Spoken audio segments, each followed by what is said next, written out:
It was a huge commitment. It was everything that happened in that film, the relationship between Peckinpah and Hoffman and myself, it was very fractious at times, exciting. Hoffman's one of the most generous actors, fantastic at sharing himself. But we were different people and we worked in such different ways, so different.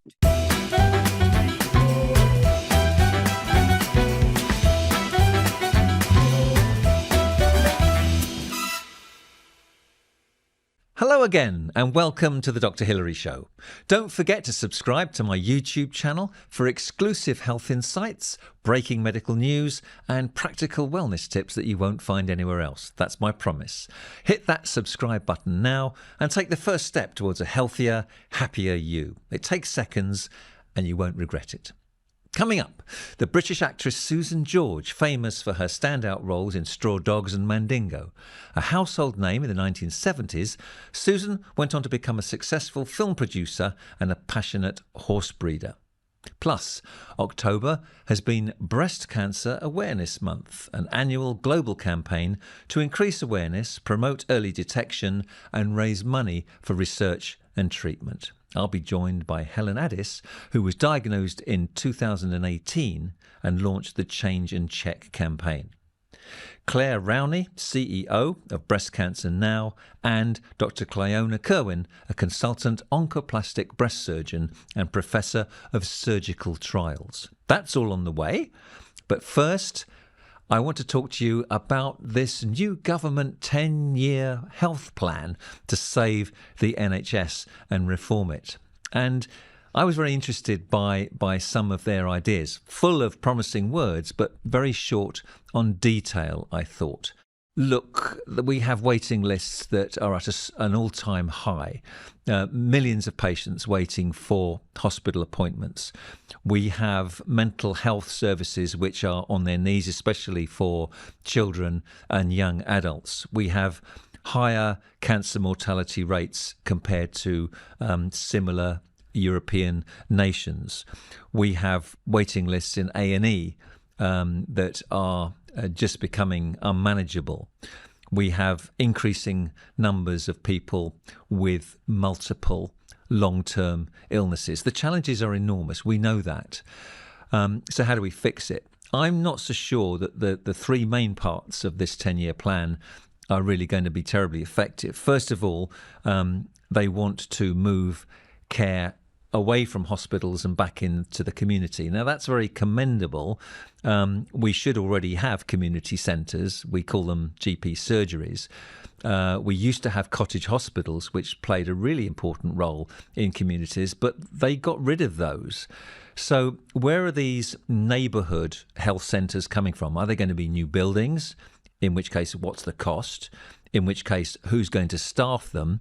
And where are these scanners coming from? Each scanner costs about £1 million.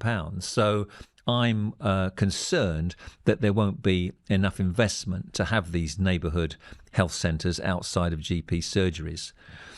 I think the other suggestion was that we rely more on wearable technology, things like smartwatches, to self-monitor your blood sugar or your blood pressure. And that's all very well, but those devices cost money for millions of people, potentially. And who's going to look at the results of these results? Who's going to look at the data, is what I mean. We still need healthcare professionals to do that and to change the management when somebody needs their treatment changed. Thirdly, the single digital healthcare record is a great idea. We should have had this years ago. Millions have been spent trying to centrally computerize patient records. But wouldn't it be cheaper for the patients themselves to carry their notes, just like antenatal patients do, and be responsible for their own health information? It might not work for everybody, but it would certainly be cheaper.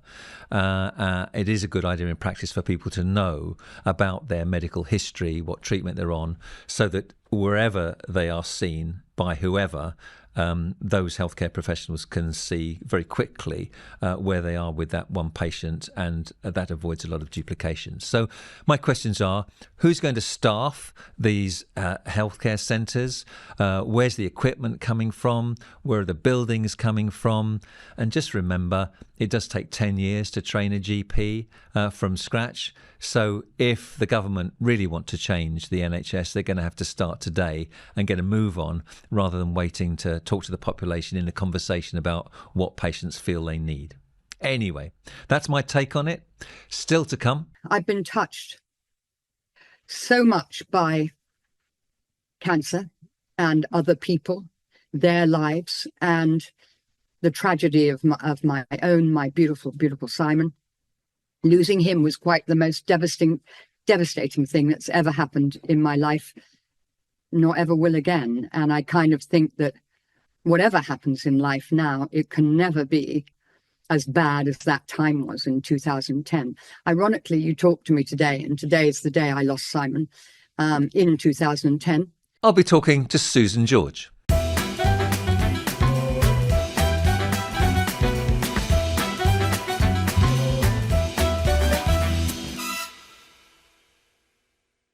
Breast cancer is still the most common cancer in the UK, accounting for 15% of all new cancer cases. That's more than 150 women diagnosed every single day. These figures are alarming, of course, but the good news is that survival rates have doubled in the last 50 years in the UK. Awareness of this disease, as well as early detection and research, is as vital as ever. And I'm delighted to be joined not by one, but three guests to talk about their work and individual journeys. I'm really privileged to have them here. Helen Addis was diagnosed in 2018 and launched the Change and Check campaign.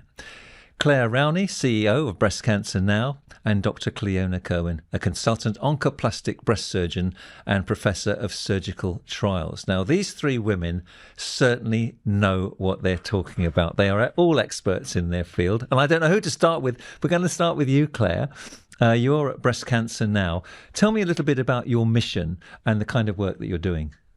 Certainly. So I should start by saying I'm a fairly new CEO at Breast Cancer Now. So, but I can definitely talk to you about our mission and what we're in the world to do. So we have a mission that's really time bound. By 2050, we want nobody to die of breast cancer, and we want those people with a diagnosis of breast cancer to live really well and for it to be treated like a chronic disease. So we've got 25 years to do it.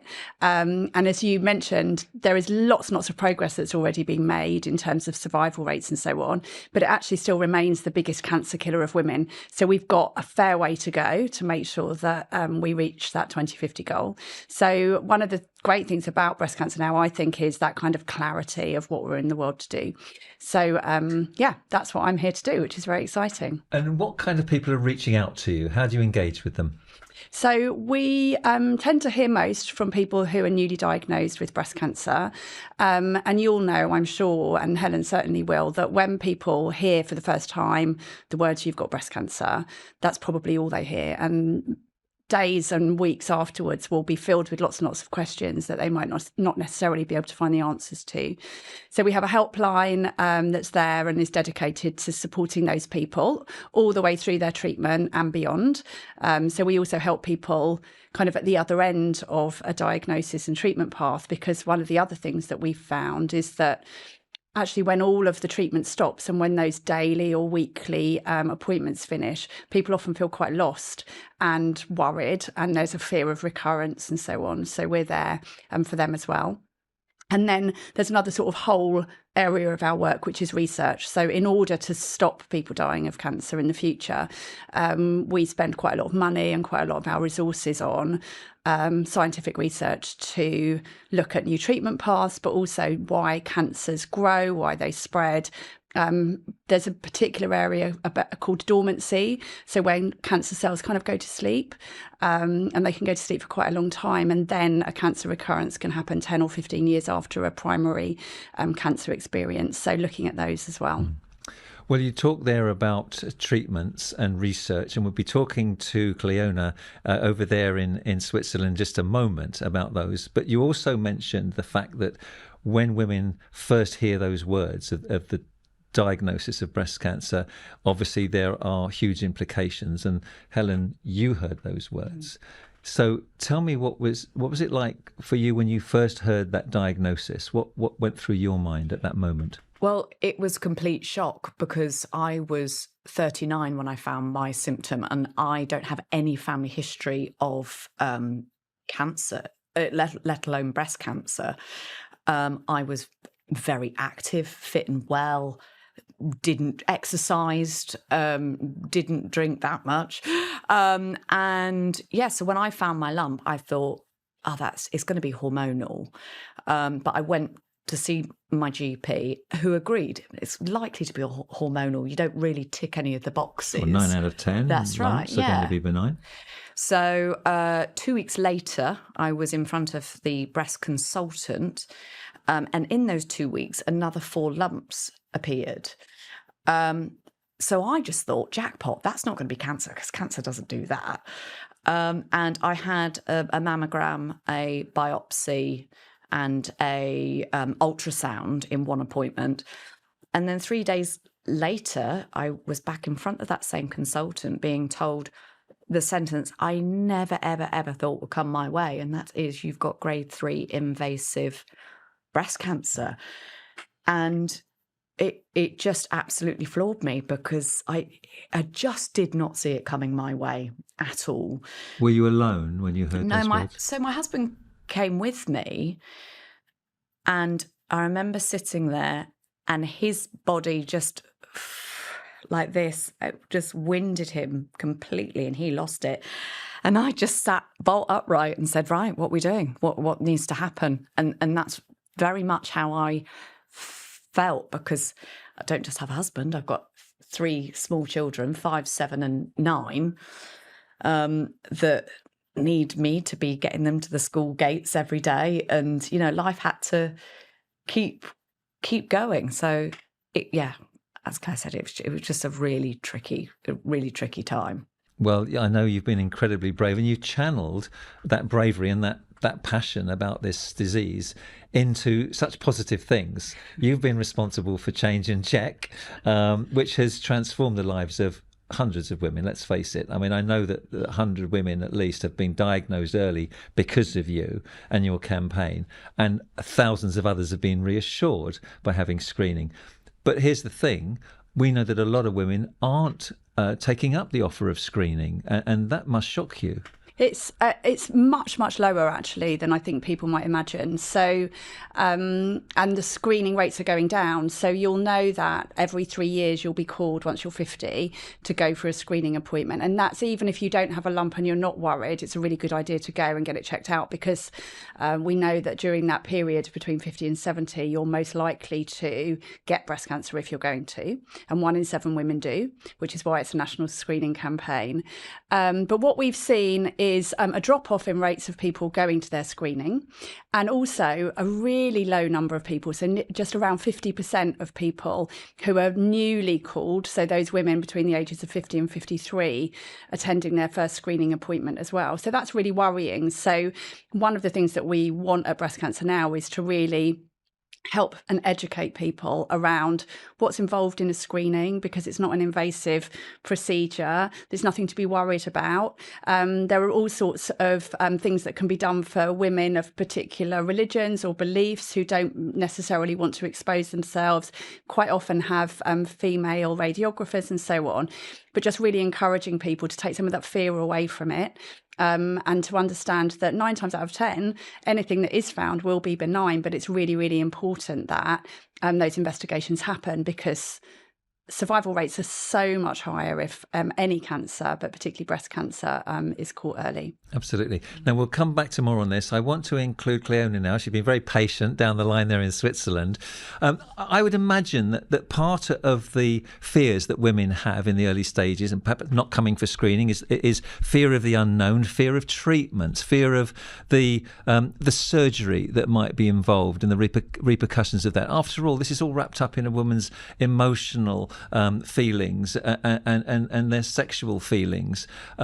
this is such an important part. Now, you're conducting surgical trials. You're an oncoplastic surgeon. Tell us more about your work and how things have changed in recent years. I suppose from my surgery point of view, I think what we're realising is that we need to de-escalate surgery and do less surgery. So, I mean, in the olden days, we think back to the turn of the century, the standard treatment for surgery would have been a mastectomy, and it would have been extensive surgery in the armpit that can cause major side effects of swelling to the arm. And we now realise that we've got so many better drugs that we don't need to be doing that extensive surgery. So the type of breast surgery we're doing is much prettier breast surgery. So often we're doing breast conserving surgery, so we're keeping the breast, but we may do it either by reshaping the breast to leave the woman with a very beautiful breast shape still, or given that we're in a population with increasing weight and increasing therefore breast size, often what we can do is breast surgery as a breast reduction procedure. And often ladies want a breast reduction, and so they get the cancer done as a breast reduction and the other breast removed. Or we've got techniques for bringing tissue in from under the armpit to fill the breast. So the bottom line is ladies can often keep their breast and keep a beautiful breast as well.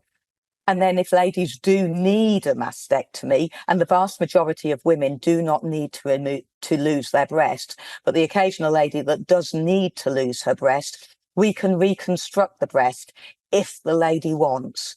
And the key thing is, it's about individualising the surgery to the patient's wishes, to what the lady wants, what her priorities are. And so the choices are so much more extensive.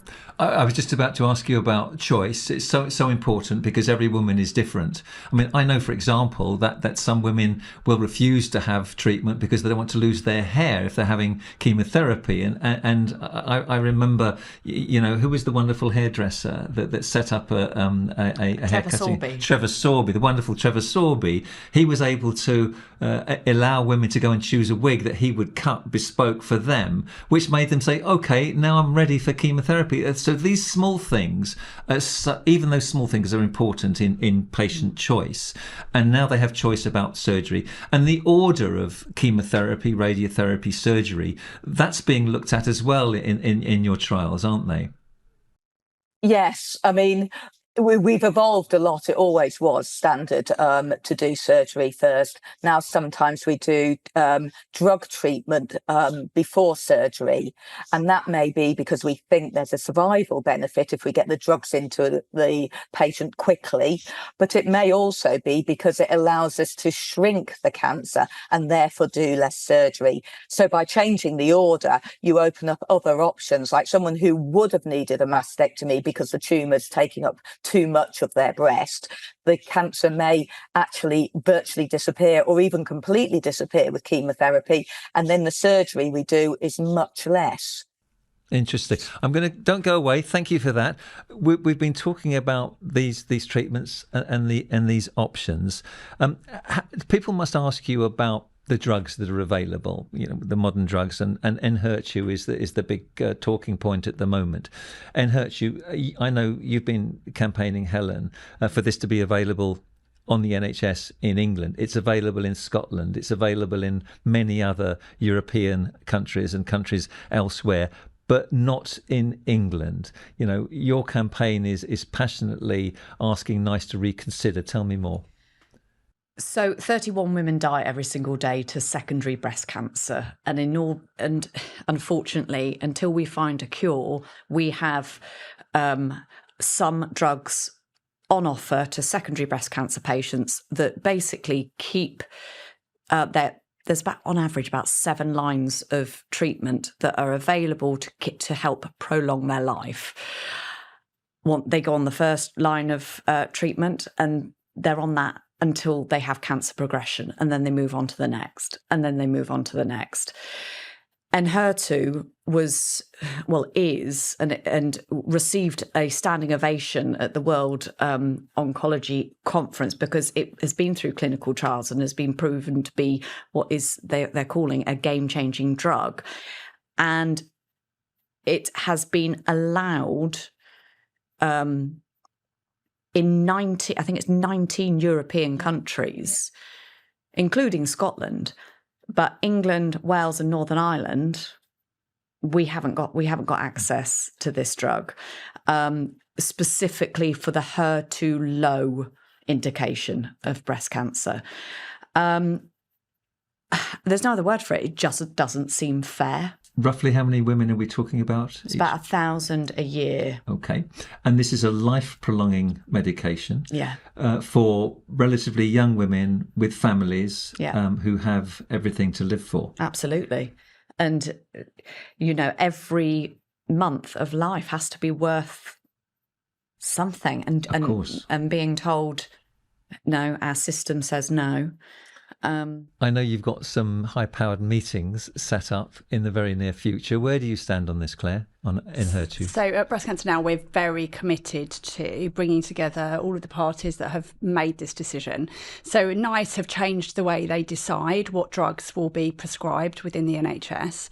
And they made some changes to the modifier, as they call it, a few months ago. And they did it with lots of good intention. And the intention was that more end-of-life drugs would be passed through, but for other conditions, so things like multiple sclerosis, things like hepatitis B, which have been going through, which is excellent. But what we have found, this is the first end-of-life breast cancer drug that's been passed through the new system. We would have expected it to have passed under the old system, and certainly there haven't been end-of-life breast cancer drugs denied before. So we believe that the change in the modifier means that breast cancer patients will miss out, and we think this is the first of potentially many that might be refused as a result of the changes.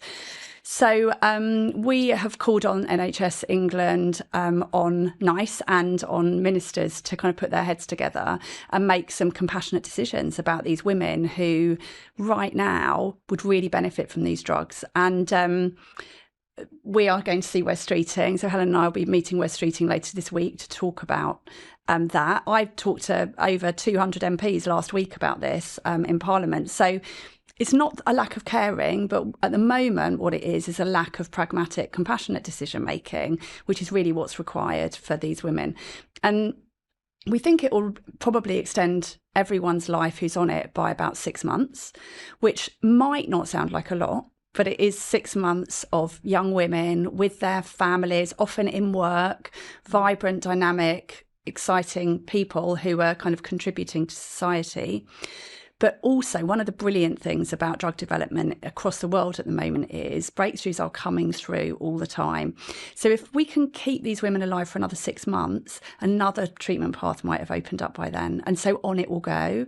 And we will eventually get to the point where we have got a cure. And it might be that we can keep these women alive and treat it much more like a chronic condition. So, yeah, we're working away, and we're both doing our thing, aren't we, Helen, Absolutely. to make sure that Enhertu isn't forgotten, that the women in Northern Ireland, in Wales and in England aren't forgotten, and that we continue to kind of put pressure on, try and help kind of find a way through this deadlock. Well, more power to your elbow. Cliona, you're listening to this. You're overseeing clinical trials all the time. Where do you stand on Enhertu? Well, it's shown significant improvements in survival for women with metastatic disease. It was presented at a European conference only a month ago and published in one of the major medical journals, highlighting the improvements in survival with it in a whole group of women who would otherwise have not been getting an anti-HER2 drug. So suddenly the patients who have potential to gain from this drug has vastly increased. And as you say, these are valuable people that we need to be looking after. It's an exciting time for breast cancer because it's not just the anti-HER2s, but we've got the immunotherapies coming through. We've got a whole load of CDK4/6 drugs, which are drugs for estrogen-positive breast cancers. The whole time there are new drugs coming through that are chipping away at the negativity of breast cancer and really changing women's lives and stopping women becoming metastatic, and also improving outcomes for women who do have secondary breast cancer. Well, as Helen says, it just seems so unfair, doesn't it? If you live south of the border and not in Scotland, that you're not entitled to this drug, but a few miles further north you might be. This sort of postcode lottery is so difficult for patients to comprehend, isn't it? It is, and we know throughout healthcare that there's postcode lotteries of what you can access in individual hospitals, regions, countries, and the dream is for that lottery to go away, isn't it? And for there to be equity of care. Absolutely, Helen. I do have to say, though, that whilst we're saying that it's an exciting time for breast cancer, from where I'm sitting, it's almost a terrifying time for breast cancer, because if this severity modifier system that NICE are using to categorise which diseases get which pot of money, if secondary breast cancer has been downgraded now to just a moderate disease, where it was always considered a severe disease before, when the drugs were getting through, now we're considered moderate. All these drugs that Cliona is talking about, are they going to get through? Because the computer may very well turn around and say no, which is what has happened with Enhertu. Staying on the positive side, just sum up for me, would you, in the last few years, what difference has research made to survival rates and improvements in care? Well, I think you can start right from the beginning. Prevention. We've got access to much better drugs. So we've got anastrozole now that has been licensed, which reduces the chance of getting breast cancer in high-risk women by 50%. And the best thing is if we can prevent breast cancer altogether. We've got better surgery. So if women have preventative surgery, they have better outcomes, better cosmetic outcomes. We have improved screening. We have better mammograms, better ways of diagnosing breast cancer. So we're picking up breast cancer much smaller breast cancers and earlier, which means better outcomes. Better treatments means that women who do have breast cancer are less likely to progress to advanced disease. And then the women with advanced disease, then we've got better treatments to prolong their life. But also we're getting better at improving quality of life with treatment, and we're better at personalising treatments to the individual patient's cancer, the biology of their cancer, the degree of their cancer, but also to their patient's health, and particularly to their wishes and their personal priorities. And where are we with family history? A woman with a family history of breast cancer, what's the advice now? So, it's initial first point to call is see your GP to get your family history assessed, and then referred in if there is a significant family history, and then it's triaging patients into screening. But again, huge breakthroughs there. Much better at, well, first of all, gene testing is becoming increasingly accessible, but that's for the BRCA genes, the common big genes. But we've now got really exciting data looking at SNPs, which is tiny gene changes, which tell you you're very slightly increased risk, or you just happen to, the roll of the dice means that you've got the perfect storm that actually markedly increases your risk. So we're much better at identifying ladies who are at increased risk and need higher breast screening, more frequent breast screening. We are in a better place, aren't we, Claire? We are. I mean, more knowledge is more power, right? To fight it and to think about how we treat it. Listening to Cliona talking about family history and so on, it's made me think about all of the developments we've had in support. So we just used to kind of offer a fairly generic breast cancer support.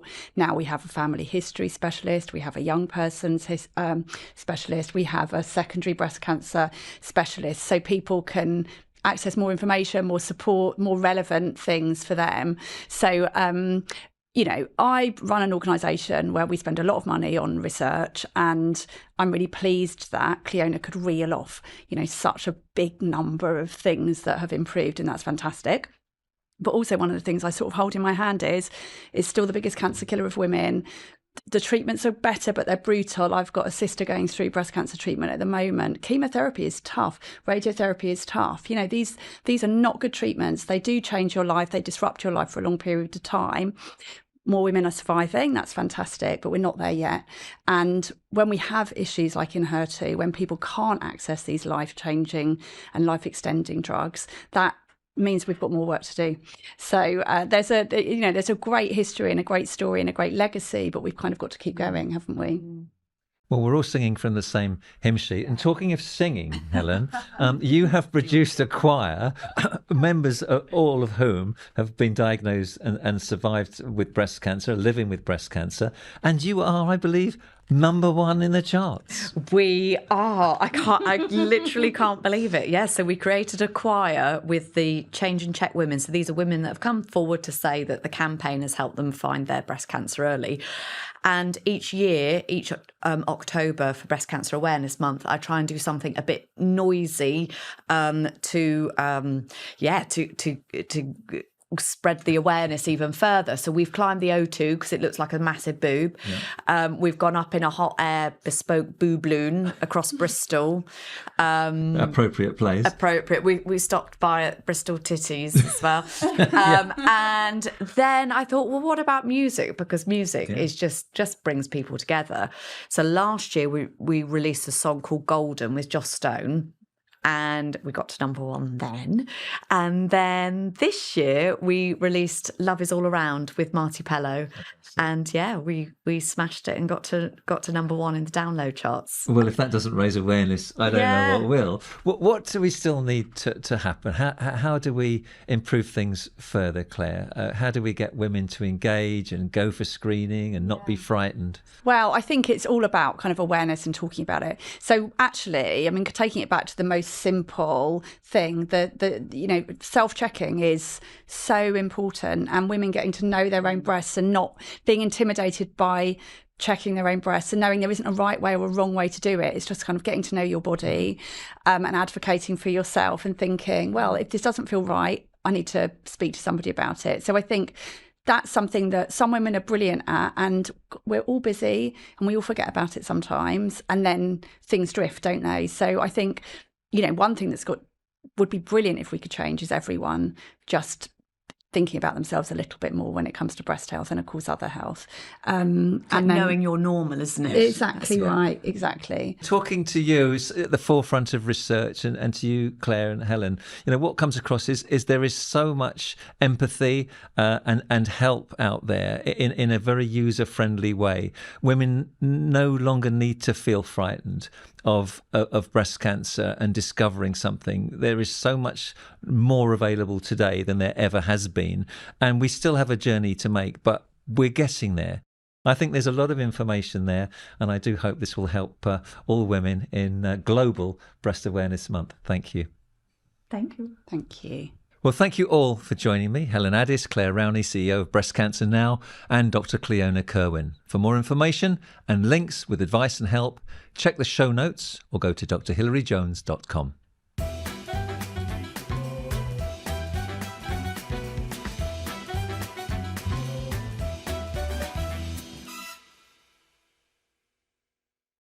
My celebrity guest this week is actress Susan George. In 1971, she starred alongside Dustin Hoffman in Straw Dogs, a huge box office hit that led to many other roles in film and TV. She was married to the actor Simon MacCorkindale, who died in 2010. Together, they managed an Arabian stud farm in Exmoor. In a wide-ranging conversation, we talked about her career, her health and well-being, and, of course, her love of horses. It's a difficult time for everybody in so many ways, but I'm very, very fortunate to have an outdoor lifestyle. I can go out whenever I want to, and I do go out a lot and be with my horses and in the open air. And I think you've talked about it yourself. I think that open air, fresh air is so important to all of us. Even if you are in a job or working environment and you're indoors a lot, then it's all important to get out. If it's 5 minutes, 10 minutes, however many minutes of a day, just to get out and breathe and take in some air. Now, I'm also really, really lucky because I live in Somerset, up on the Brendan Hills on Exmoor, 1,000,000 miles from anywhere, a place where at night the stars truthfully, are the best I've ever seen in my life. They're so sparkly and so many thousands of them. And you can see that because there's no light around anywhere. My farmhouse is very, very, very many miles from anywhere. So I'm lucky for that too. You know, it's a fantastically fortunate place, a very healthy place that I live in. And I've noticed, I have to say, that years and years ago, Simon and I moved from Northampton. I love Northampton as a place. I love the people. I loved so much about it. But I believe that the air here is so much healthier and has been healthier for me in the time that I've lived here. Were you lucky enough to see the Northern Lights recently? No. I ran to the window at night and I had a look because I'm desperate to see that, absolutely desperate. I love skies and I love the moon. The moon's really, really important to me. And I swear to God that my beloved Simon is living up there. And when I look to the moon, I always think that he is the man in the moon. So that's I love the moon. That's lovely. Well, I know you breed Arabian horses. You've got the stud farm, which I think is called Georgian Arabians. Correct. Absolutely. Is that right? So when did that start? And are you still an actress? How do you juggle the two jobs? Mm-hmm. Well, I've been running Georgian Arabians. I've been breeding Arabians for now 25 years. It's a 25-year breeding program. Breeding takes a very long time to come to fruition from the moment that you pick the stallion for the mare, and then it's an 11-month gestation period, and then there's the baby and the growing up of the baby. And I don't overuse mares, I never did. So it's a long time to actually form a 25-year breeding program, which is what I've done here. And I have 30 Arabian horses, 2 stallions. I used to have quite a few more stallions. I've now just got 2. And I love it. I love my horses so much. I think everybody knows that about me and my life, that horses matter to me so much, such an important part of my life. You know, when I lost Simon, on that journey home, that was quite one of the worst journeys I've ever had in my life. The first thing I did when I reached home, when I reached here, the farmhouse, was to run outside and put my arms around one of my very, very beautiful mares. And I feel tremendous solace and comfort and support from the horses. People that don't know horses don't realize how much they give back. I mean, we give and think we're giving all the time. They give so much back in spades. They just do, in their temperament and their kindness. They just do. And so that's been really important to me. The other thing that you ask about my career, my acting side, well, that's been aside for the longest time. However, I'm just about to make changes in that. And I am right now, lots of projects are being spoken about my doing, lots of film and television. And we're just trying to pick the right thing. When you've been away for a long time, it's really important that the choice and the going forward is to the right piece, the right going forward. So that's where I'm at right at this moment in time. But yes, I'm going to be doing it, and watch this space next year. That sounds exciting. Now you were in a film, I think in 1986, called Lightning, the White Stallion. Oh my gosh. Well, yes. Madame Renee, were you? Yeah, but that's one of those funny experiences when I never met Mickey Rooney. Mickey Rooney did his bit in California and I did my bit, and we never actually met. So I was only in that film. It was just a snippet. You know, I hate to say this, but I've never seen it. Is it any good? Do you know? Has anyone seen it? I mean, do you know what? I looked at Wikipedia at your career, and I mean, it's so star-studded. It's incredible. What you haven't done is is nothing. But you've achieved so much, and you were described, I mean, in the early days as a sex pot, weren't you? I mean, the photographs, the images online are all amazing. I mean, you can see why. I mean, you did look the part. Thank you. I didn't actually, I didn't mind that. What's interesting is when you have made a film, as I had, Straw Dogs, and the recognition that film got, and how it became so iconic in its way, it's hard then for an actress because you sort of made a big stamp. And I did come out of being a young, as you say, I won't call myself that because I don't like that expression, but Sure.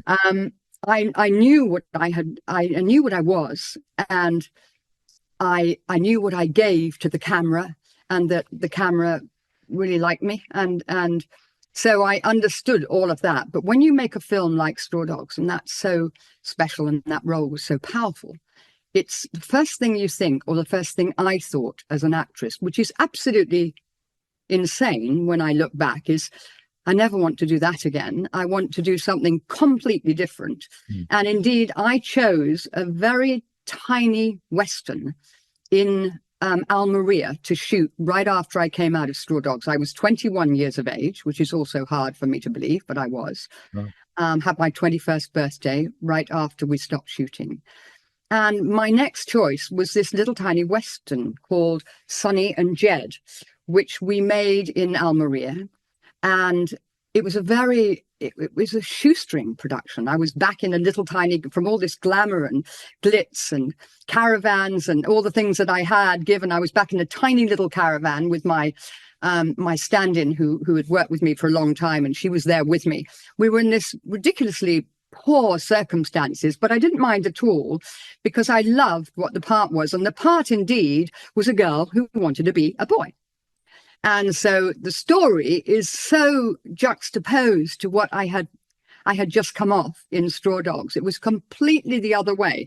Now, as I say, it's not always the best choice in life that you do that and throw everything away and say, well, I don't want to be known as a sex symbol. I don't want to do that. I'll do something different. I mean, it was very valuable, that part, to me, and very precious. And I will always love the character Amy that I played in Straw Dogs, and I shouldn't have run away from it. But the good news was that this little tiny unknown Western has just unbelievably, after all these years, come to light as being something rather special. And I only found that out when somebody pointed out to me that Quentin Tarantino had a podcast. And on that podcast, he had spoken about me for a very, very long time, about my making this choice, the choice to do the Western, and about Sergio Corbucci, who was the director, and about my performance in this little Western, and the fact that he thought this little Western was one of the best Westerns that had ever been made. Now, that's an extraordinary compliment, and just thrilling to hear. And that's what he honestly felt. I also wrote to him and I thanked him because he's been a fan of mine for an awfully long time in all sorts of ways. I didn't know this either, and Simon told me this, he had a clip of me in Dirty Mary, Crazy Larry in one of his movies. And he did that too as a little homage to me, which was just such a wonderful thing to do. I can't think what that movie was called, but it was quite an important movie. So I thanked him for all the years that he had actually said everything he'd said about me, and he was just gorgeous. He sent me a letter and he said, I am a fan and I will always remain a fan. Oh, that's nice. I'm going to look that film up today. And it must have helped that you'd been a child actress long before Straw Dogs. I mean, you started your career very early on, didn't you? And then suddenly you were working with Sam Peckinpah, controversial, provocative, and a big challenge. Huge challenge. And when I look back at me at 21 years of age, it's hard for me to believe that I had such a good head on very young shoulders, because it was huge. It was a huge commitment. It was everything that happened in that film, the relationship between Peckinpah and Hoffman and myself, it was very fractious at times, exciting. Hoffman's one of the most generous actors, fantastic at sharing himself, but we were different people and we worked in such different ways, so different. He's everything. I'm instinctive about everything I do, so everything happens as of the moment. I don't want to know what's happening. Same thing as any interview I would give, like today. I don't want to know the questions. I want to think on my feet. That's really important to me. So instinct is really important. Now, he was a method. Everyone knows a method actor, and everything he did had to be worked out, planned, had to be a reason for. And I just didn't get that at all. I didn't understand that at all. So, but the chemistry of us together with those two completely different ways, I think was why a lot of it worked. I really do, because we were challenging people to one another. And indeed, the relationship when you start the film is a very challenging relationship. This is two people who are obviously in the middle of a very rocky relationship, rocky end to their marriage, and they're trying to put it back on ground. They're trying to. So that's what really is exactly what we did. We were going through this rocky relationship, if you will, and we were trying to push the right buttons and get it back on track. That's what happened throughout the film. And then there was Peckinpah. Well, then there was Peckinpah. That's another story altogether. I am writing my book at the moment. Excellent. Yeah. And all of it's in the book. In fact, the one chapter that I have completed start to finish is the chapter that I have called The Man Trap. And that is all about my journey on Straw Dogs from the beginning. I can't wait to read that. I can't wait. I mean, that film certainly pushed the boundaries. I'll send it to you. Yeah, please do. And what comes across very, very clearly is that the horses have benefited from your expertise, and your well-being has benefited enormously from them. No question. Absolutely no question. As I say, I am lucky. I am very fortunate to have this outdoor life. When I come into London for meetings, which I do obviously from time to time, I come home and realize the clear air that I'm breathing. And now everyone can't do that. And I feel, I can't promote that because everyone can't have that. Tons of people live in built up areas and can't afford financially or otherwise to live anywhere else. And there's a price for all this. And that is, it's a very, very expensive life to run. And I, like everyone else, I have to work for it. And that's the important thing. And I do work for it. And that's part of life as well. And as I say, I'm just very fortunate for where I live. I'm also, I've been touched so much by cancer and other people, their lives, and the tragedy of my beautiful, beautiful Simon.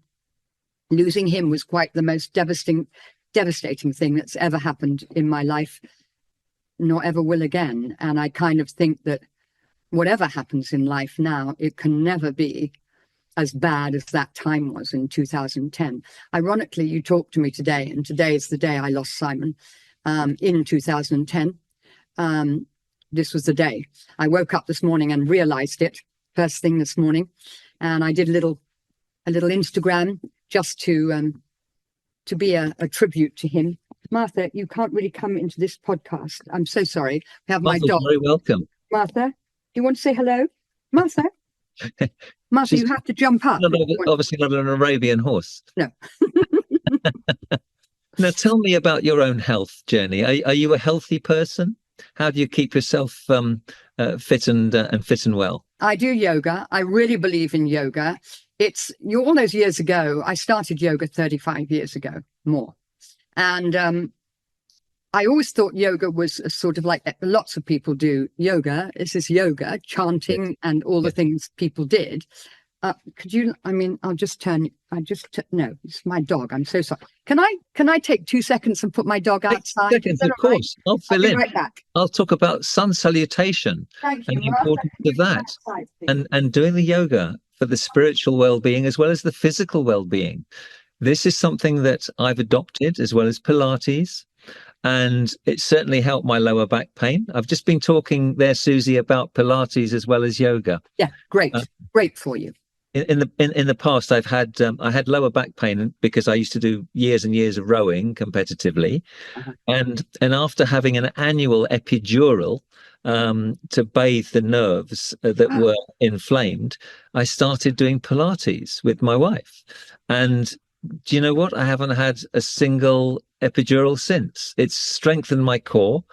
and it's really helped. And I think yoga, when it's done correctly, whether it's spiritual or physical, can be hugely beneficial. And you found the same. Incredibly. And it's really, Pilates the same thing, Hill. It's about posture. It's all about posture. And I do Iyengar yoga. Mr. Iyengar lived till he was 92 years of age. I think it was 92 or 93. And one of his pupils was Yehudi Menuhin. Oh, yes. And Yehudi, apparently, this is a story that was told, that Yehudi they had a great friendship. And there was one time they used to have their picture taken together. And there was one time when Yehudi and he had their picture taken together after they hadn't seen each other in a very, very long time.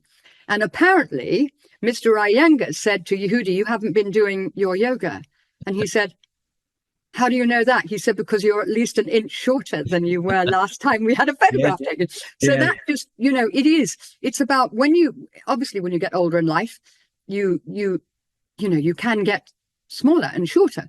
And the posture and the keeping tall, the tall stand, the tall things you do are all important to actually keeping you tall. And this is the truth.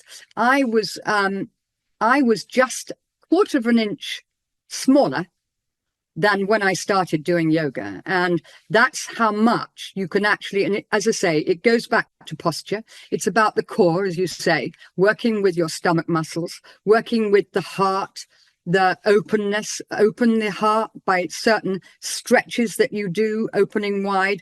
It's really all of those things. And you know what? People shouldn't get worried about it and feel that they have to do it religiously and every day of their lives if they don't have the time or energy, that there's so much else to do.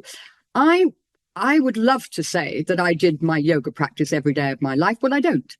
I do it. Sometimes I do it for 3 days. Another time I will not do it for a week. Another time I might have a break of 2 weeks because life's just taken over, and God knows, life definitely takes over at times. But you can go back to it once you have it in here, and in here is the most important thing. It's not just physical, it's mental. And once you have that mental ability to breathe through your posture, through your hands, through your core, through your body, so you have the opportunity and the spiritual need to breathe, once you do it, it never leaves you. That's what I truly believe. Absolutely. And you're quite right about posture. I really worry about future generations who spend their whole time with their mobiles, with their neck down like this for hours and hours, and that will catch up with them. And physiotherapists are already talking about tech neck. And the fact that people are going to have osteoarthritis in their neck, in their 40s and 50s because of the use of mobile phones. So that's really important. So yoga is one of the things you do. Yes. Anything else? Eat well.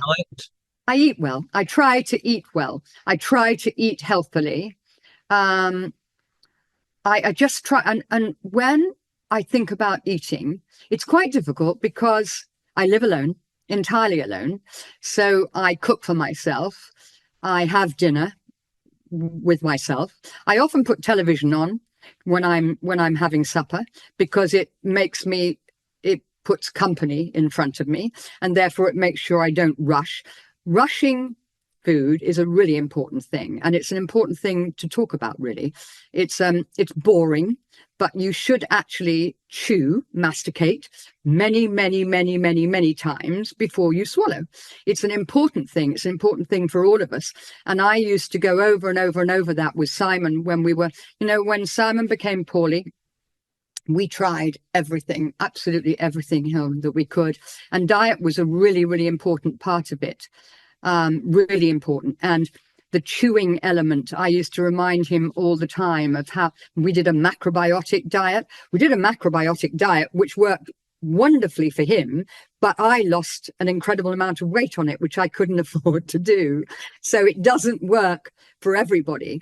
I'm a great believer in the simpleness of food. Beans and pulses and loads of nuts, loads of oil. Lots of people say don't eat butter. I do eat butter, probably too much, but I love butter. I love butter. I love cream. I mean, have to be careful not to over anything in life. Anything in life, little, and that's what you have to do. You have to not do anything to in excess, and I think that's really important. But I think eating balanced diet is incredibly important. And one of the key factors, one thing I really, really do, and that is drink water. I drink a lot of water, and I don't drink it all at one time. I try to have a bottle on my table and drink it throughout the day and throughout the evening, before I go to bed and when I wake up in the morning. Water, I think, is a very important thing. I bought a great book on that. It's called Quench. And I was amazed that I would go out. Well, I didn't go out and buy it, I bought it on the internet. But I bought this book because I saw it and I went, okay, I'm going to read this. And I read it cover to cover. And Quench is a really good book. It just does nothing. You can't believe an entire book. Every single page is talking about water. Wow. But it is. And at the end of it, I really realized the value of water for us all. For us all. Whatever you do, coincide water along with your diet. I think that's really, really important. No, that's interesting what you say, because I mean, what really interests me about diet is that there's growing evidence that the bacteria in our guts, the healthy and the less healthy bacteria in our guts, but they sort of equate to the number of cells in our human body, and there's growing evidence that what we eat not only determines inflammation in the body by feeding the good or the bad bacteria that promotes chronic inflammation or a leaky gut, but it also influences our ability to cope with stress and determines our moods. So that's a fascinating area that I'm interested in right now. Do you take any medications or supplements? Well, that's a moot point, because I try to. I've got a cupboard full of them, but I hate taking pills. Absolutely hate taking pills. So I try to do most things with a dropper, most things that I can do fluid. I try to do that all the time, but I do have these, and I know what I should be doing. I should be doing magnesium, selenium, D and K, which must mix together to make it work for you. All of these things I know I should do. One thing I do, and I don't know if I'm allowed to mention a product, and I certainly am not an influencer. I've never done that in my life, but I take a product called Simprove every day of my life, and that is for the gut. That is the bacteria. That is to heavily sort out the bacteria within the gut. And I think that's incredibly, incredibly important. I take that every morning of my life without fail. So that's something I really, really do. As I say, I've got this cupboard of vitamins, and I take my D3 with K. I take that on a dropper. Doesn't taste very nice, but it's better that way for me. Any pills, as I say, I hate pills. I feel like, I don't know, it's just not for me. If I could have everything, what I would love to do, my winning concoction would be if somebody could make everything that you needed in a bottle and you could just sip it throughout the day. That would do me really. So shall we try and get that on the market?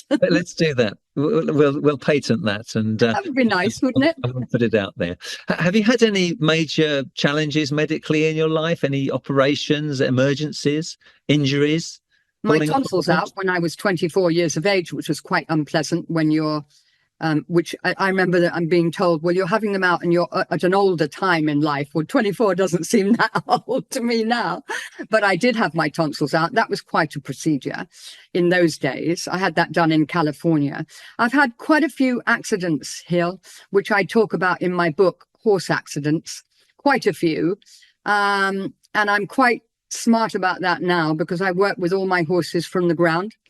Because I believe in latter life, your bones have to be brittler.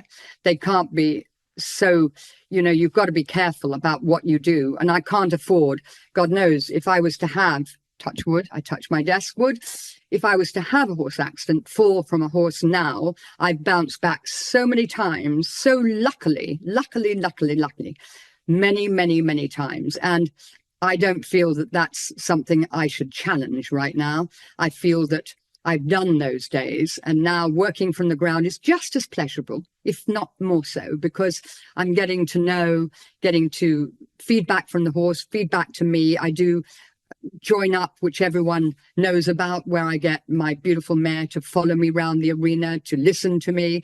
I love all that. And I think that's much better than being on top. Because as I say, I had a very, very bad accident when I was 24 and landed up in Sunrise Hospital in Las Vegas. And that was quite hard coming back from that, but I did. And I remember all those things and all the times I've come a cropper from horses, and that's probably not for me in my life going forward. I'm sure of that.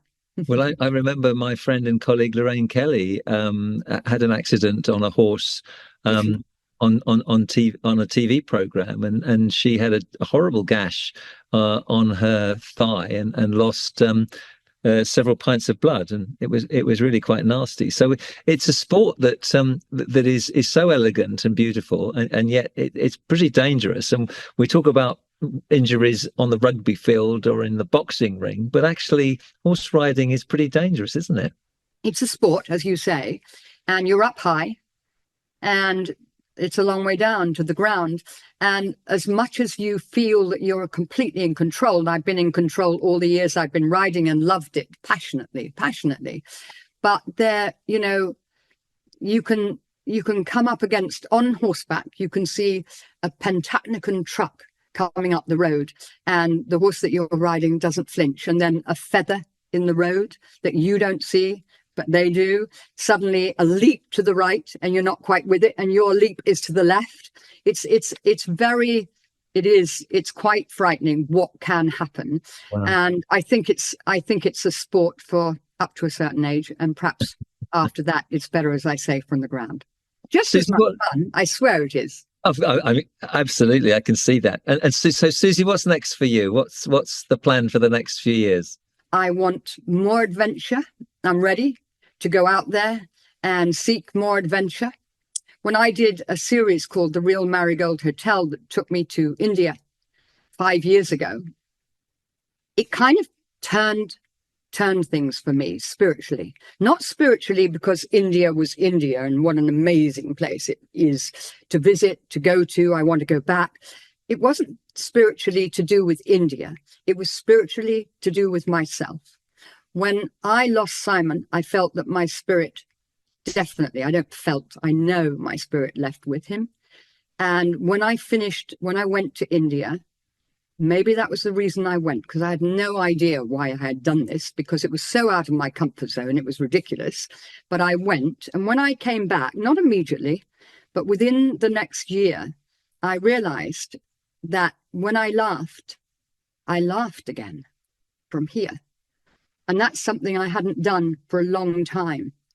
You will. It's been lovely to talk to you. Good luck with your book. I look forward to that. Please send me the details. Good luck with the next step of your life, whatever that turns out to be, the adventure that's coming. Thank you so much for your generosity of your time. And I look forward to seeing you soon. I've loved speaking to you. I really have. And thank you. I can't wait for the next part of this journey. Thanks to all my guests this week: Helen Addis, Claire Rowney, Dr. Cliona Kirwan, and Susan George. Before I go, though, don't forget to subscribe to my YouTube channel for exclusive health insights, breaking medical news, and practical wellness tips that you won't find anywhere else. That's my promise. Hit that subscribe button now and take the first step towards a healthier, happier you. It takes seconds and you won't regret it. And for more information on this week's show, you can go to drhillaryjones.com.